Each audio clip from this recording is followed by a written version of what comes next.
Thank you for listening to Two Talking Arseholes. This podcast is for entertainment purposes only and may deal with adult topics and adult themes.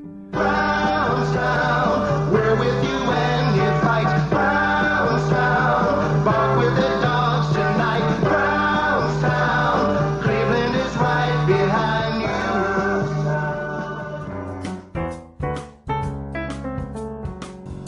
you. Do-do-doom. Thank you very much. Hey, this is our special show again. We like to do special shows every now and again, don't we, Av? Yeah. And I should have introduced. He doesn't like it unless I introduce him. So it's Shim. He doesn't like it unless I introduce him. You just went introduce him. I think I said something like seduce him. But, no. I'm going to introduce him now. I used to say that as well. I used to say to the children, I said, do you want to be my assistant? I used to say to the kids. And they go, I haven't got a sister. And I'm sure it's not the way I said it, but it obviously was. So, yeah, he's gone like that because I didn't introduce him. I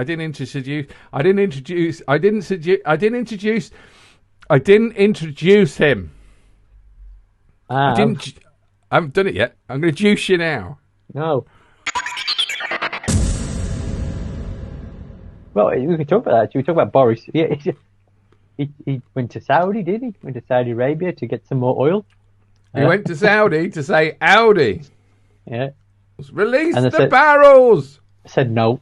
Uh-huh. Oh, but that's the thing with Iran.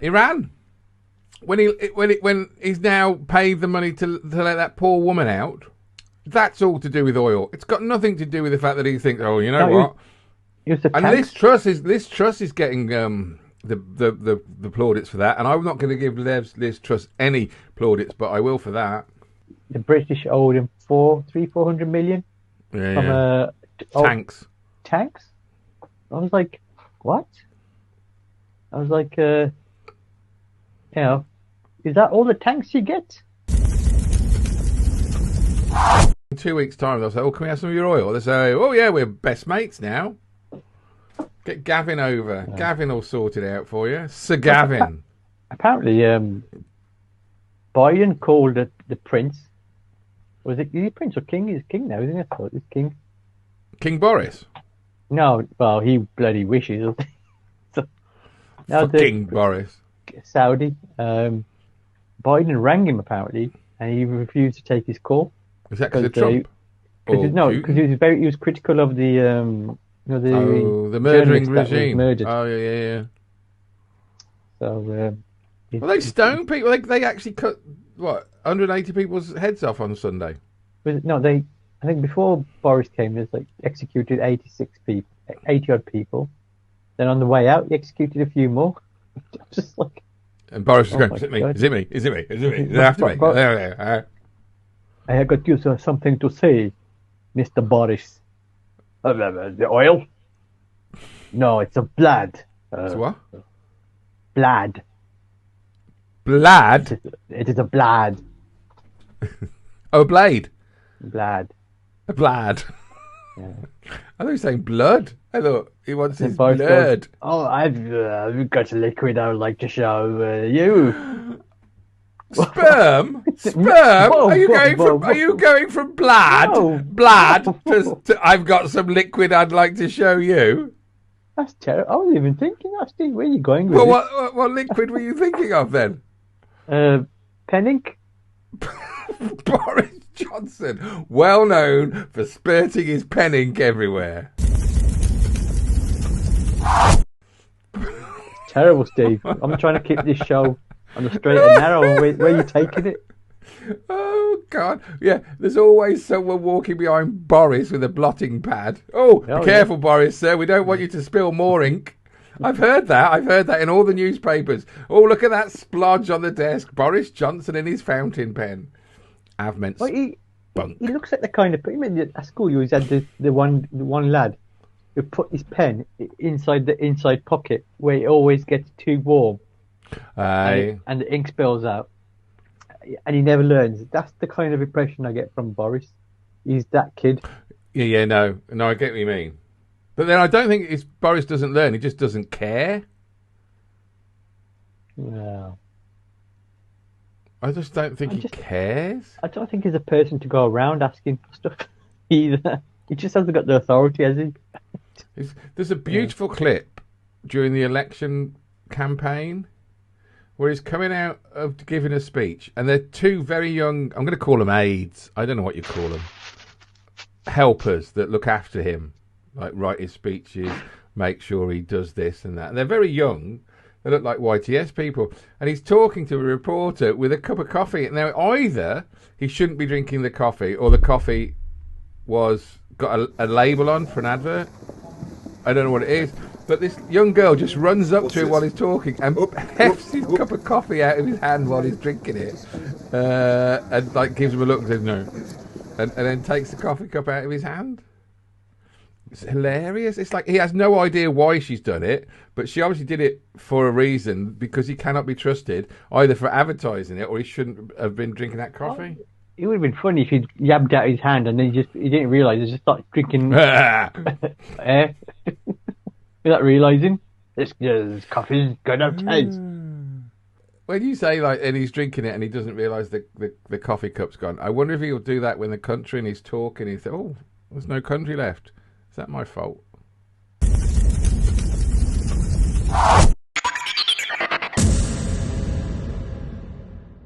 21st of March, right, is actually 80th, is the 80th day of the year. I should have said that, Av.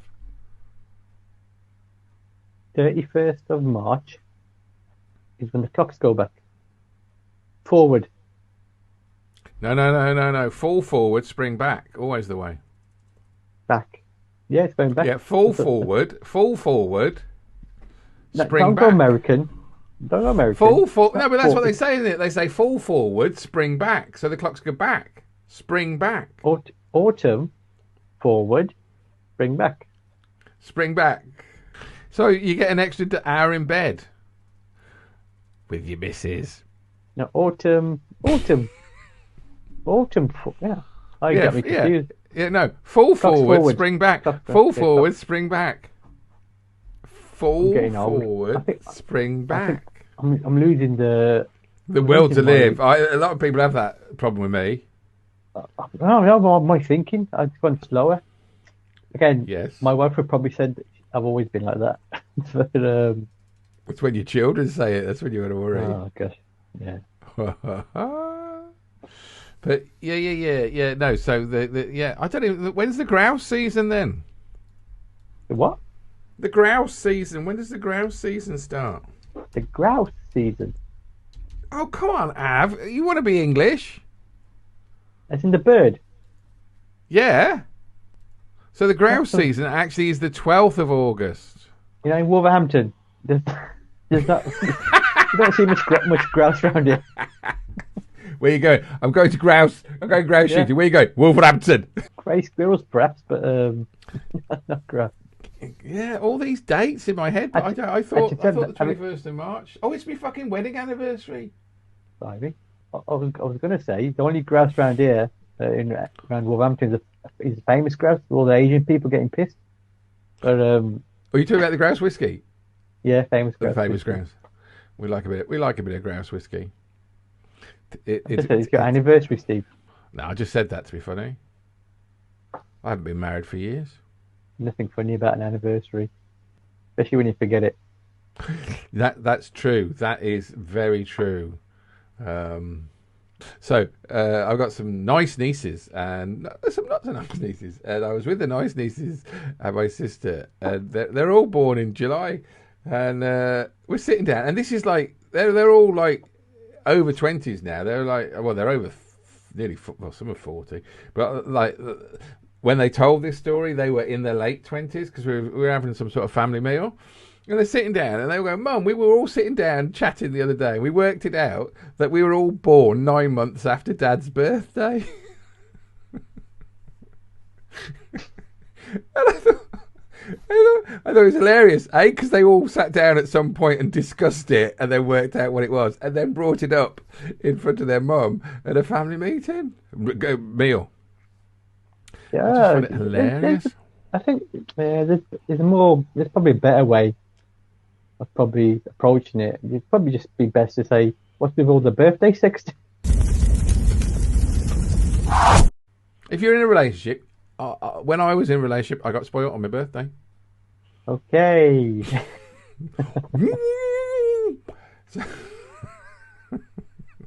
Right. I haven't had a birthday for a long time, man. You talked to the wrong person here, Steve. All of a sudden, I feel like maybe I'll become a Jehovah's Witness and not celebrate it anymore. Best birthday present you've had? What's the best birthday present I ever had? God. That's the question.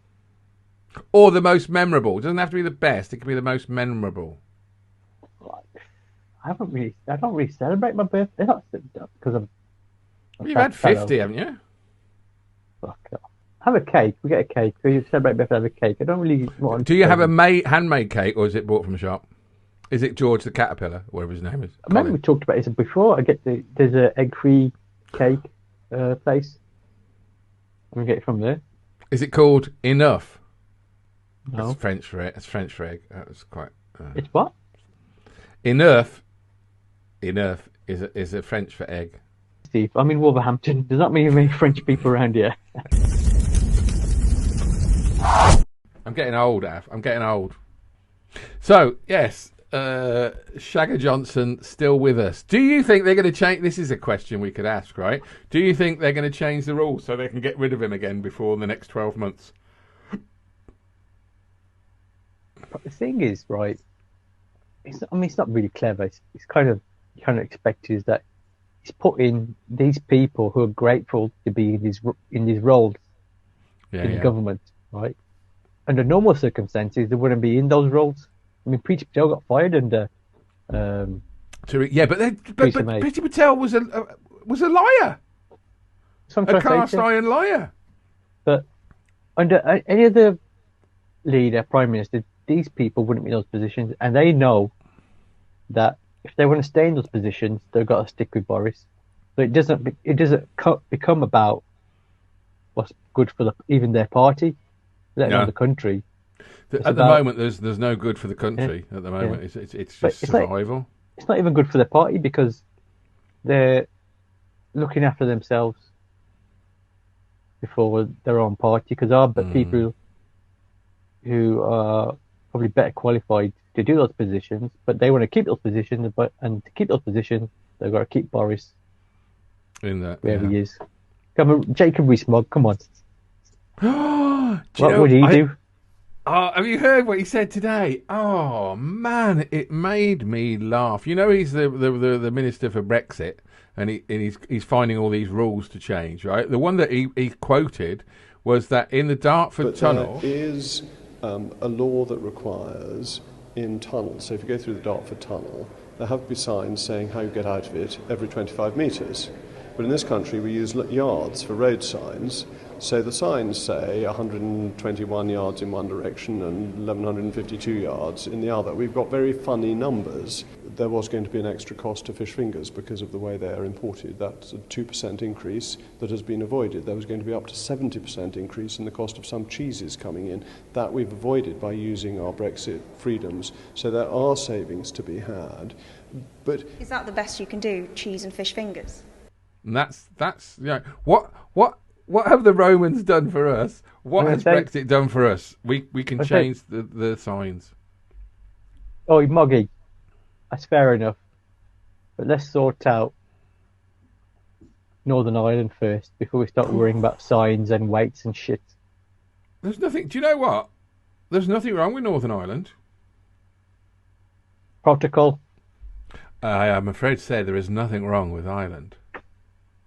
That's my better protocol.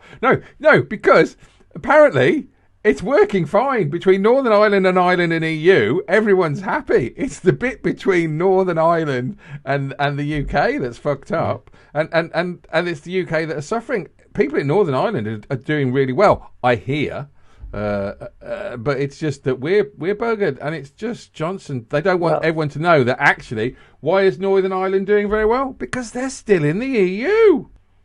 They increased their pension age to 68. It was 66 before. 68.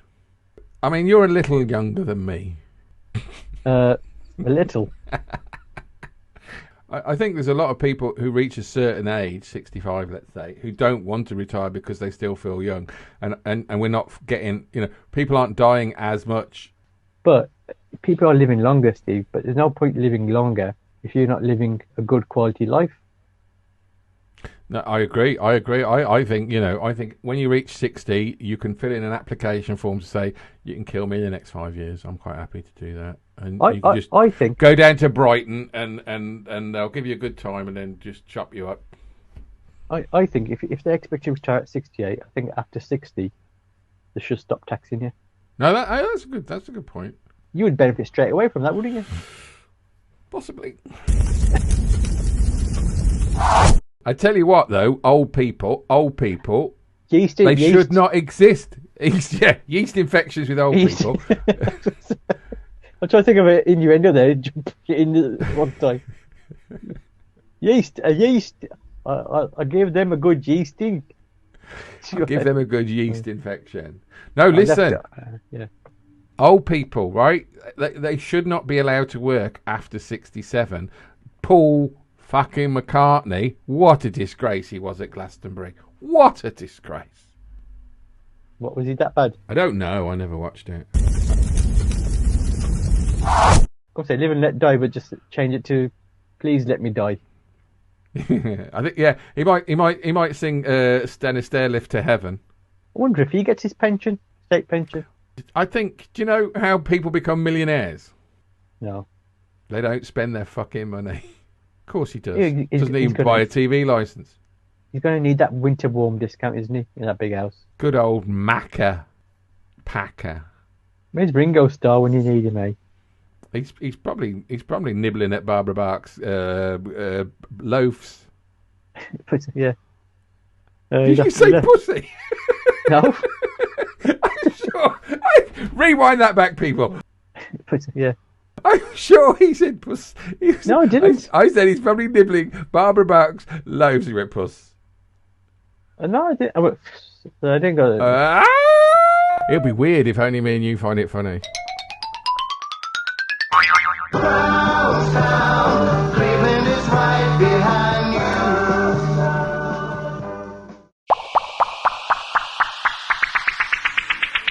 Hey, thanks for listening to the show. We hope you enjoyed it. Please like, subscribe and share this because it will help us. And don't forget to tune in next week, 8 p.m. Mondays. Ta-ra!